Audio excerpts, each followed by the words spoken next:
Hi,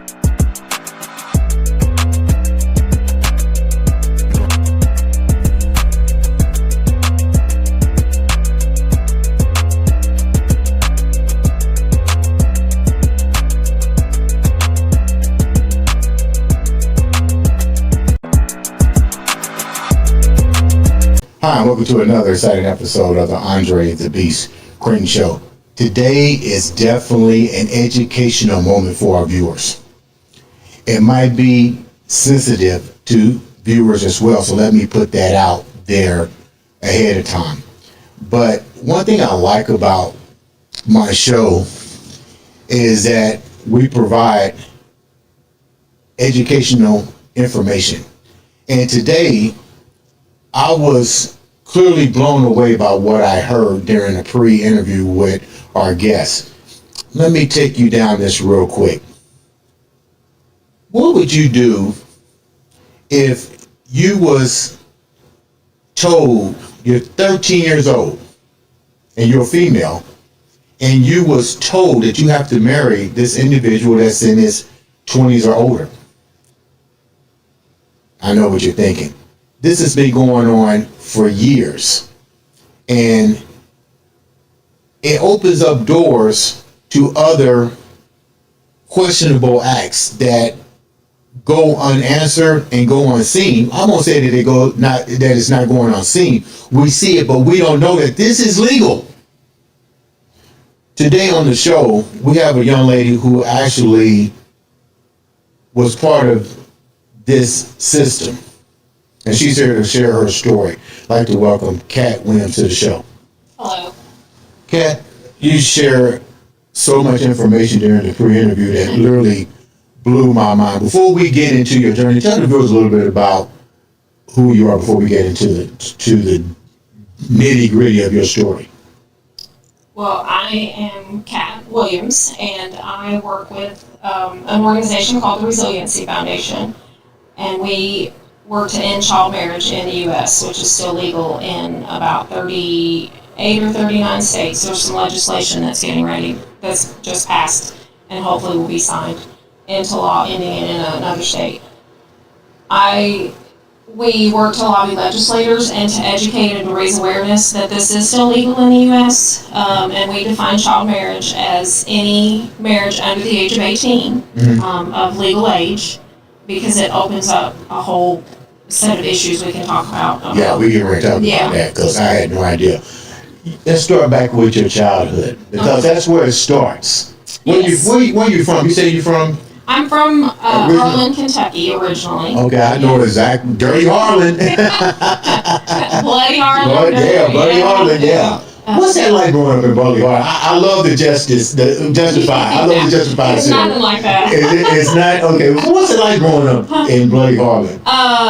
It was actually, it was good. Like, it was, not like television makes it. No. I mean, we were poor, obviously. I remember as a child not having indoor plumbing. And you had an outhouse? Had an outhouse. Get out of here. I did. And we actually moved to Indianapolis when I was in grade school. So I moved here very young, but I had a lot. My mom was one of 14 kids. And so some of her 10 sisters. And please tell me you guys aren't related to the Hatfields and McCoys. No, farther south than that. Okay. They're up in Virginia. Okay. So, but your toe fork. I was raised with my cousin. I have about 40 first cousins. First cousins? First cousins. Actually, back in the winter, my daughter came, and a cousin of mine was at my house, and we did our family tree beginning with my grandparents. It took us a couple days. I have pictures of my daughter drawing on big paper. And from my grandparents down, we know of 175 descendants.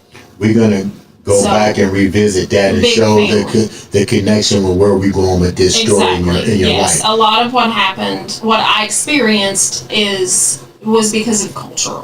It was very cultural. In my family, Appalachia, of course, we had moved here by then. I was 14 when I got married, and I married a 20-year-old man. And I I would not say my marriage was forced. I knew him. He went to our church, very conservative, fundamentalist religion, and I was 13 when we first dated, with my parents' permission. And did his parents ask your parents permission to date you? No, he just asked me. And then I asked my parents. And your parents? And they let me go out with him at 13. And you know, people today would be like, as they should be. As they should be. That's almost considered child molestation. It would have been had it not been for the marriage. That's another issue with child marriage in the U.S. is it covers a lot of statutory rapes and molestation, and it's used in that way a lot to cover that. I know women that were married unforced to cover their abuse with a child marriage. The Genevieve that started the Resiliency Foundation, right? That's her story. So let's go back a minute. You said you came from Bloody Harlan to Indianapolis. Was your parents trying to avoid the generational flow? Why did you come to Indianapolis? Because I mean, you just don't go from Bloody Harlan to Indianapolis. Get real. Well, back in the 60s is when we moved, in the late 60s. And we moved because of jobs. My grandfather worked in the coal mines. My dad did not want to work in the coal mines. He had, off and on, because if you lived in Harlan, you kind of had to at some point to eat.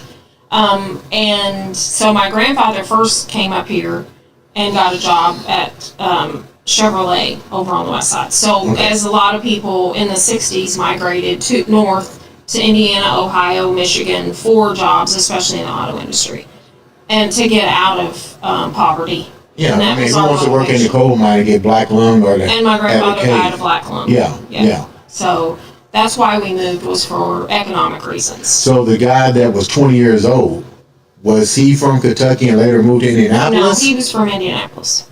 He went to our church. Did he? Okay, let's go with that. Yeah. You mentioned something that I had no idea. Tell me about the church. You said something about the regulations is family-based sort of tradition. Yes. The fundamentalist religion, which just means that it's ultra conservative. They take the Bible as literal. Oh, they don't change nothing. They don't. Context doesn't matter. Time period doesn't matter. Like, they say they take it literally. What they want to take literally, they do. What they don't want to take literally, they don't. They pick and choose. They do. So I was raised in a very, like I said, fundamentalist, conservative, fear-based religion, very controlling, and... Was there domestic violence rampant with that kind of thinking? Even though it's church-based, I mean, did the woman have to submit and all that? You know, the Lord said do this, and you don't really. Absolutely. And that was tolerated. That was expected. There was not. I will say this: I did not see physical violence. Right. But I want people to understand the damage I have experienced firsthand, not only in that church, but in marriage. The effects of emotional, financial, and verbal abuse, rampant, and very, very traumatic and very damaging.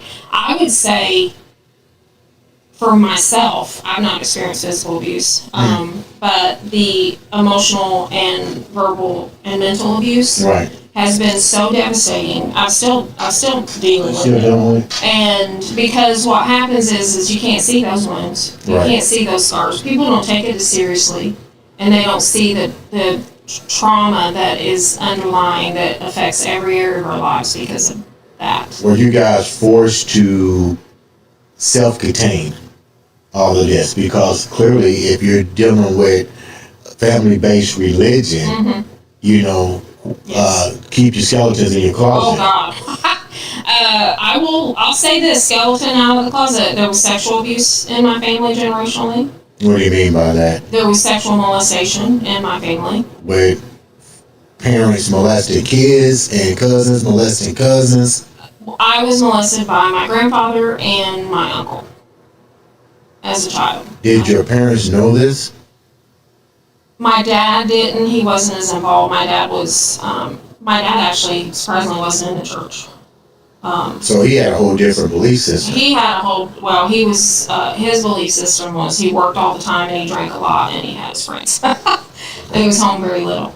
And as my parents aged, a lot of that changed. My dad grew, my mom, they evolved to a certain degree. So to find out that you was molested by your uncles, which was close as hell to kin as you can get. Well, when we moved to Indianapolis, we all moved to the same street. We lived on the same block, several of us. So it was my grandparents, us, and 4 to 5 of my mom's sisters and their families. Did anybody in the family know about this rampant? Yes. Oh yeah. And it was just the worst kept secret. Really? And it was just tolerated.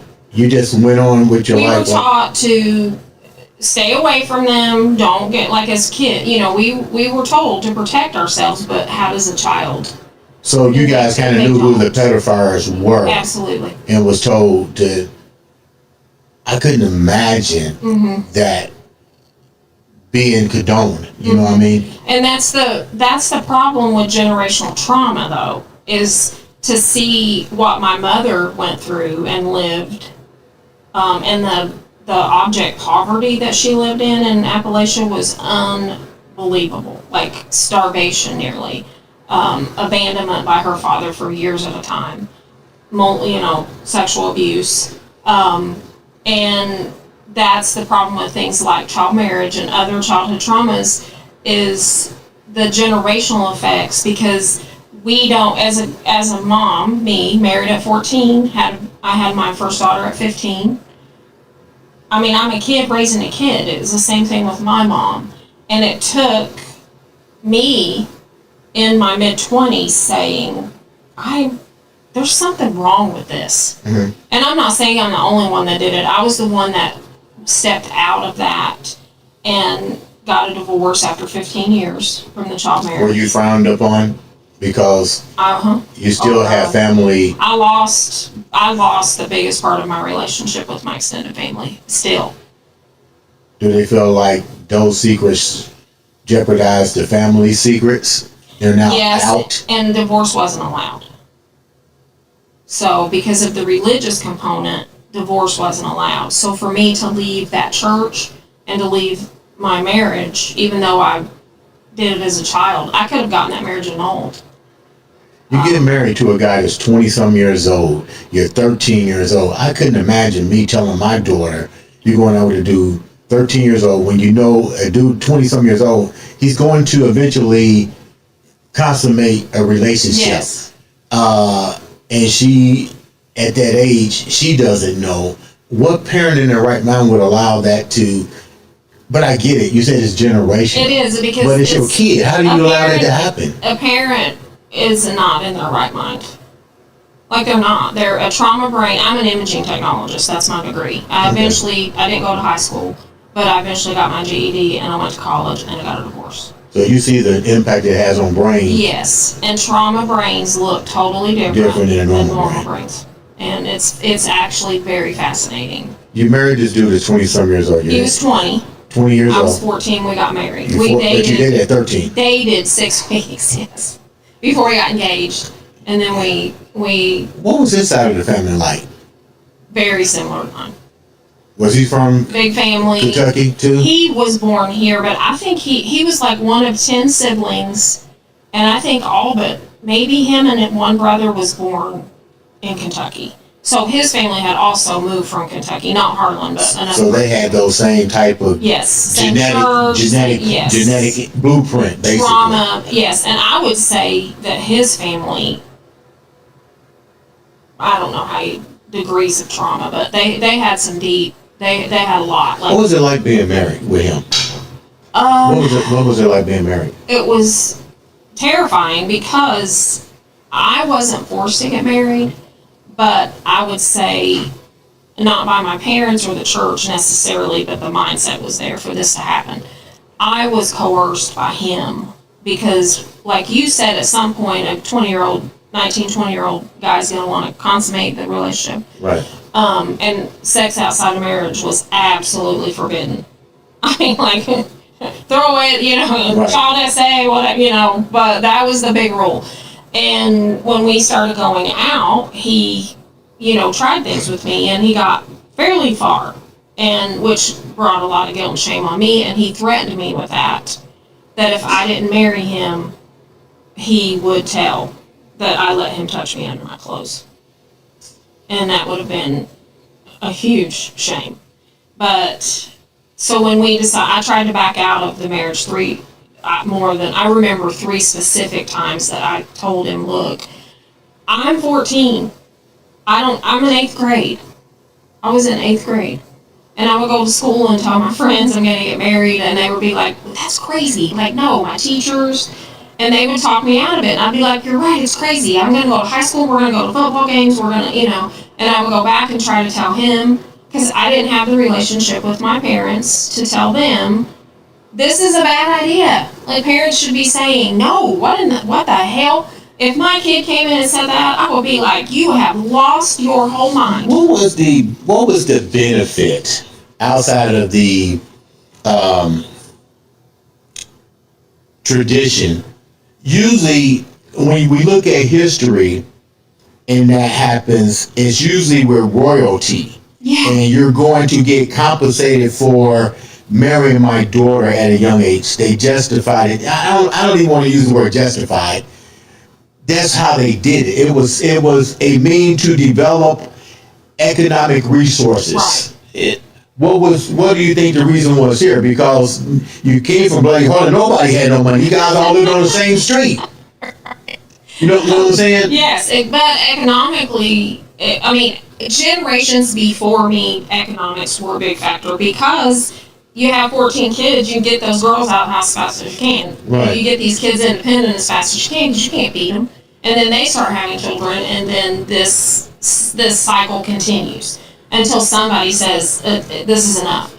But by the time it came along for me, it was a lot to do with the thinking that a girl was just born to marry and have babies. That's The how only you thing I was created for by God in their teaching was to get married and be a mom. And so here was this, and it was seen as safety because I wasn't going to come up pregnant outside of marriage, which was a big shame, and no. And not in my case, but in other cases, finances were an issue, like I said, to get the burden of one more child off the family and married off. But mostly in my case, it was... How long did the marriage last for you and him? 15 years. So I'm going to ask this. I'm going to just ask like the viewers will ask. Why the hell did you stay with a situation for 15 years? Was the family generational secrets that important to you that you stayed in this, or you just didn't really know anything else? I didn't know anything else. I didn't know any different. Did he use that as an advantage for you to keep you? Did you want to leave? Oh, there were times I didn't want to get married, so of course I knew it was a mistake from the get-go. But I had well, this is an important thing about child marriage, is it's very difficult, if not impossible in some instances, for a minor to file for divorce because a minor can't exact legal action. So when a child gets married, the parents sign the child over to the spouse, oftentimes an adult male, most of the time. Sometimes it is... So he becomes the ward of you. Yes. Until you So get my of age. husband was my guardian. He had to sign for me to get medical care for my pregnancy when I had my daughter at 15. He had to sign for me to get my driver's license. He withdrew me from high school. Like I said, I never went to high school. He made every legal decision for me. How did he even marry you at that age? And you're in Indiana. Is that legal here? It is legal. Underage marriage is legal in Indiana still. It is. What do you mean still? It's been around for always. It's still 17-year-olds can get married in Indiana, and there's Indiana included. There's something called, in other states as well, there's something called judicial exception, where the couple can go before a judge if it's say Indiana says, okay, you have to be at least 17 or 16. I don't even remember if it's 16 or 17. But say you have to be, the Indiana law says you have to have parental consent and be 16 years old. Well, a 15-year-old and a 20-year-old can go to a judge and say, we want to get married and this is why. And a judge can give judicial exception. Is that almost like the Romeo Juliet law that they have in Texas? Yes. Okay. But you're talking certain states allow it to happen at 13 years old. Some states have no lower age limit. What does that mean? That means that there's no, if a parent signs, one parent signs, then a child can get married at any age. You know, that sounds crazy. It's crazy, but there's like 7 states that California is one of them. Out of the states, which states is it illegal to? Let me get my notes here. The 12 states that have ended child marriage are Washington State, Minnesota. Washington just happened in 2024. Minnesota, Michigan, Connecticut, Delaware, Vermont, Massachusetts, Pennsylvania, New Jersey, New York, Rhode Island, and Virginia just ended it in April. And a bill in Missouri just passed the Senate by a vote of, get this, 31-1. There's one guy out there in Missouri that still thinks this is okay. It's crazy. And that bill's getting ready to go to the House. What, with the bill passing in certain states, what has that created for underage kids? Well, the thing about it only being illegal in like 13 states, Well, it has to start. they can go to another state. Yeah. For one, like Indiana may be 17, but they can go over to Illinois, like I did. I was in Indiana. My mom took me to Kentucky because at that time Kentucky let me get married at 14 to a 20-year-old. Your parents didn't care about the abuse that you shared with her. Well, let me rephrase it. It was acceptable. It was not known how to be dealt with because they had so much early childhood trauma that they were not emotionally mature enough, like me having a child at 15 and having a miscarriage at 17, a child at 18, a child at 21, no high school education. How did you guys provide? My husband at the time, he had a job. He worked in a factory when we got married. He graduated high school and had a job. And that was one thing that my parents saw was, here's this Christian man that had a good job. He was the right faith, because that was super important. You had to be the right faith. You had to go, our church was the only church that was going to go to heaven. So you had to be there. Okay. So they still believe that. Okay. So everybody else is going to somewhere they don't need to be going. Exactly. Okay. So he met the criteria, and it's like, oh wow, she's set. Like I was set in their eyes. What was the final straw that made you walk away from there? I got an education. Education is power. It is power. I got a GED when my youngest son was a toddler. Youngest son at the time. I have 7 children now. That's when I only had 3. So I got a GED in my mid-20s. And then when my son then went to kindergarten, my youngest of the 3, I went to college. And I cannot tell you what the experience, that wasn't my plan wasn't to get an education and to get out of the marriage, because I was still very much in that religion, and I knew that I was afraid if I got a divorce I'd go to hell, and I didn't want to go to hell. You was conditioned that day. Oh honey, for years, even after I got the divorce, the shame and the guilt almost killed me.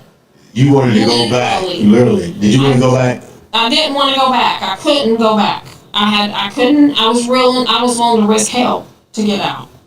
I did risk it. I thought I was literally putting my soul in jeopardy to get out of this marriage. Like, literally.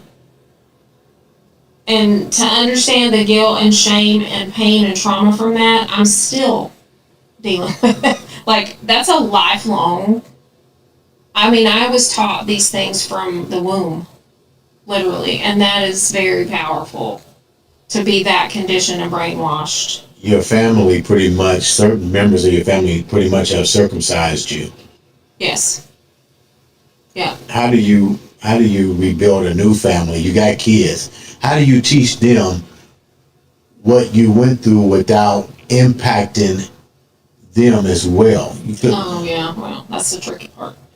Because when I got divorced the first time from my child marriage, I was a trauma kid. I mean, and emotionally, I was still young.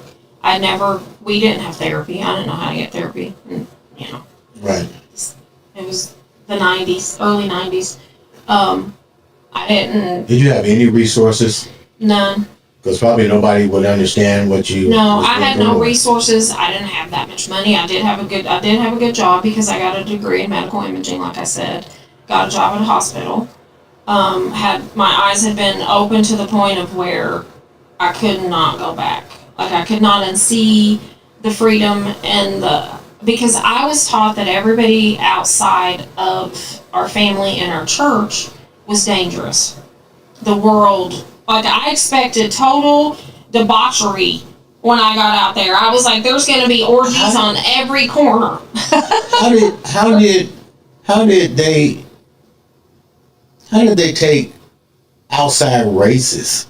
I mean, outside races like blacks, Latinos, like what was their concept on other nationalities? And Yes. We going to hell too? You're not going to hell, but well, if you came to their church, that'd be okay. You'd be okay if you came to their church. You could probably be cleansed of everything. But because they sound like a pretty structured organization, yes. And once you go into it, okay, you're pretty up on the world today and the stuff that you still face and who you face it mainly from, and that far right leaning contingent is pretty rough on. And I was not. We were very cloistered as a family too, so it was almost a communal situation. Like I said, I lived on the same street, even in Indiana, with my aunts and cousins and my grandparents, and so we didn't have a lot of outside exposure. I did live near inner city. I lived in inner city Indianapolis, on the west side near Hallville. So I went. You lived near Hallville? I did. 10th Street, Tibbs. Well, I lived over by Central State at Washington. I know exactly what it is. Yeah. But I went, and when I was in 5th grade, though, we got bused. Okay. And I got bused to School 52 in Hallville. Okay. So that's when I became exposed to different races. Because until then, You were sheltered, like all outdoors. All outdoors. Wow. And because I didn't need anybody outside my family, we were huge. You have children now. How do they view your whole life? Did you ever share this with them? Oh yeah. How do they view your life? They see me as strong and they're proud of me, and I've had a lot of therapy, and I've tried to be open and honest with them about my trauma, as well as they were raised by a trauma mom. Like, they did not have it easy. My kids were trauma kids too, because were they subjected to? No, they were not subjected to. By the time I got out of that child marriage, that one thing that I did know, even at 15 when I had my daughter, is I was never allowing anything like that to happen to her. As soon as that baby was born at 15 and they put her in my arms, I understood the gravity of being responsible for her and all my stuff. And I'm not saying my mom didn't love me with all of her heart. She did love me with the capacity that she had. Based on what she was brought up, she did. And her immature brain and her her trauma and emotional, like, I don't excuse not healing. And I have spent my life dedicated to healing myself, and because I feel like that heals generational trauma, that brings healing to my children, for me to be vulnerable enough to say, look, I screwed up. I didn't know what I was doing. But I know this, I did the best I could with what I had, and I always loved them. And I feel like as long as they understand that, then they can forgive me. Because I have sought their forgiveness. I'm open to talk to them about anything they want to talk about that maybe that I did. I mean, I don't even know. Like, I don't remember. Like, I don't have memories of a lot because the trauma blocks a lot of that. And just my parenting style, because they were raised in that religion to a certain degree too. Not that one, but I went to other conservative churches that have very similar mindsets as far as at least the fear-based, hell, things like that, which I don't believe anymore. What is your end game here? Because this is a situation that can clearly be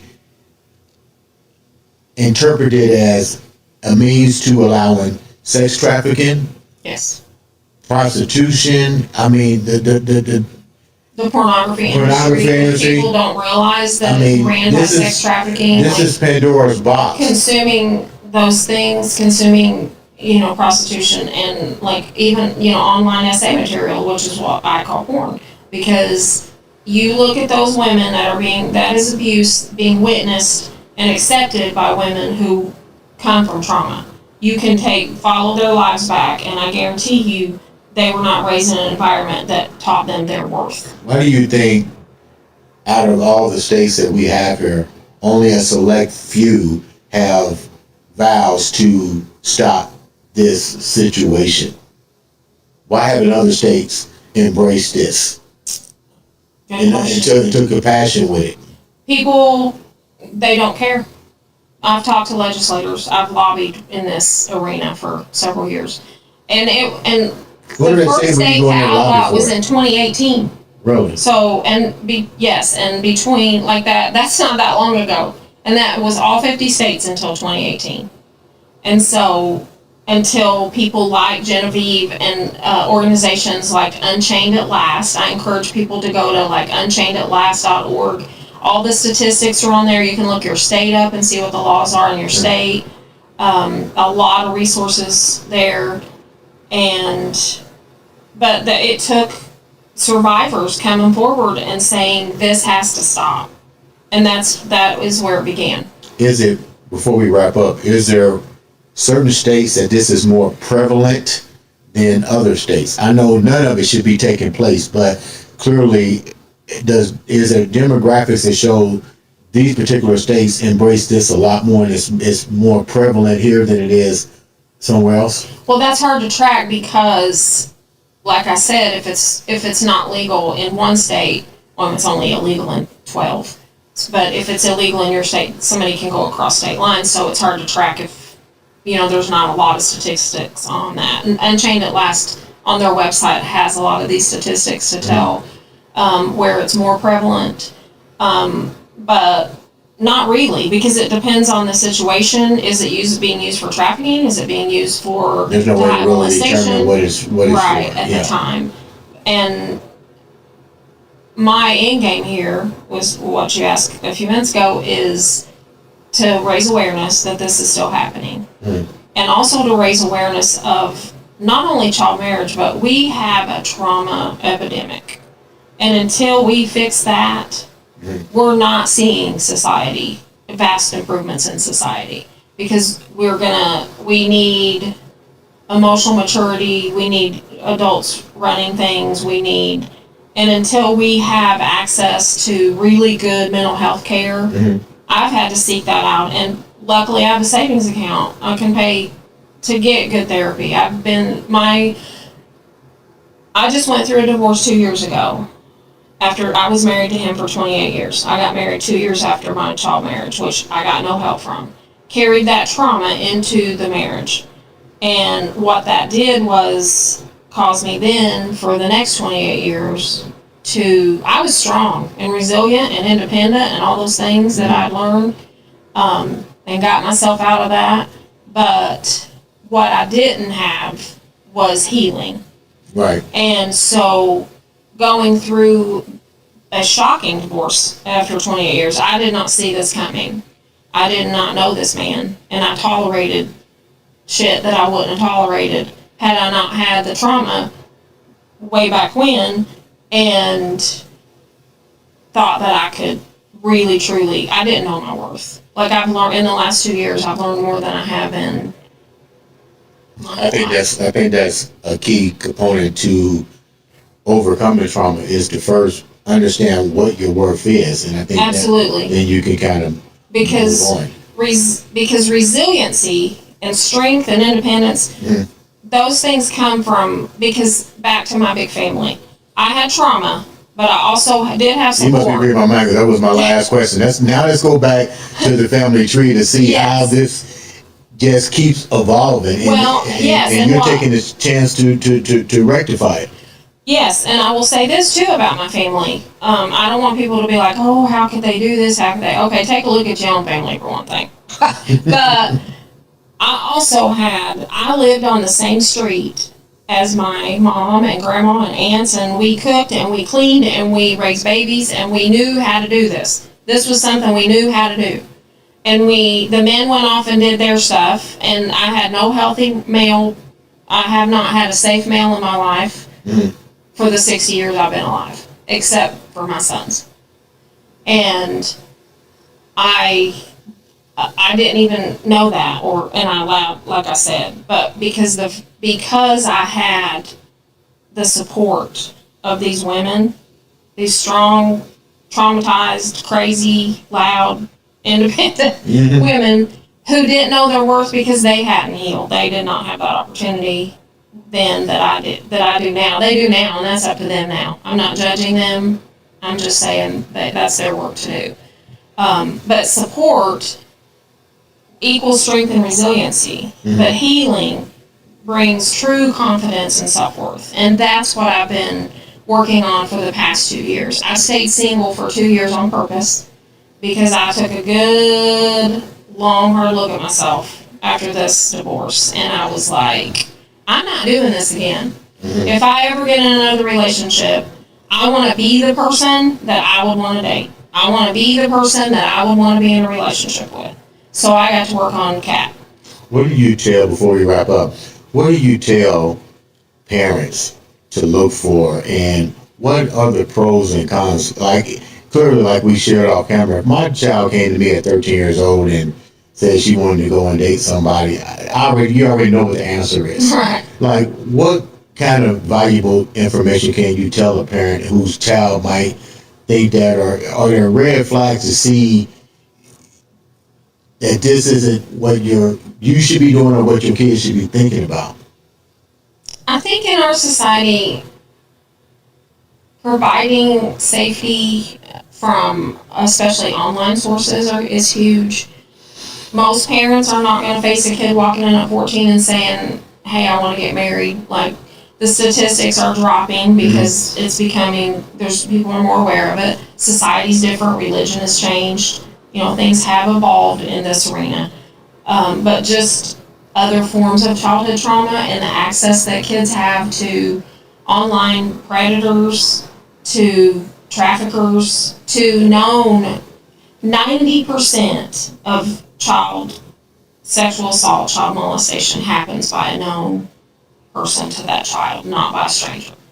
So I'm just, at my age, it's hard for me to trust anybody fully, because you just don't know what people will do. Just really be very, very diligent, and a lot of abuse is happening younger and younger by younger and younger kids because they do have access to online essay material. So their brains are getting changed early on and desensitized to sex and the way that boys view girls and the way that girls view themselves and view boys. And it's just like, as humans, we just find a different way to traumatize each other. How can the viewers reach out to you and know more about your crusade for fighting this situation? On social media, I'm on Instagram, it's Ages and Attitude. Okay. And reach out that way if anybody needs to talk or needs resources. I'm happy to provide that. If go to the resiliencyfoundation.org, unchained@last.org, and look at those. There's a ton of resources on there.